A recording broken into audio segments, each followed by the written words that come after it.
Good morning દોસ્તો, સ્વાગત બક્ષી અને ધીસ ઇઝ રિયલી યુનિક કે દેશ 15 ઓગસ્ટે સ્વતંત્ર થયો એ પછી પણ આઝાદીની બીજી લડતો લડવી પડી હતી.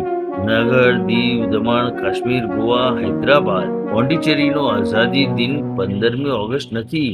આટલા બધા વર્ષોમાં મને આજે ખબર પડી કે આવું છે.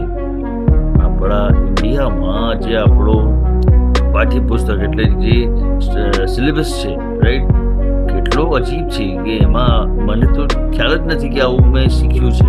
કાશ્મીર 26/10/1947, ઓપરેશન વિજય હેઠળ દીવ, દમણ, ગોવા 1961, હૈદરાબાદ 1949, જુનાગઢ 1947 પણ નવેમ્બરમાં. પછી કચ્છમાં અગાઉ મર્યાદિત જોડાણ થતા 2 ગજ ફરક્યા હતા, ખાલી 2 ગજ. બોલો, પહેલી વખત મને ખબર પડી અને આઈ એમ સો સેડ કે આપણા કોઈ પણ જાતના પાઠ્યપુસ્તકમાં આ લખ્યું જ નથી. મને તો અત્યાર સુધી એ જ ખ્યાલ છે કે મારા ટીચર્સે મને ભણાવ્યું છે કે 1947માં આખું ઇન્ડિયા સાથે આઝાદ થયું. That is so sad. ઇન્ડિયન્સને પોતાની હિસ્ટ્રી જ ખબર નથી.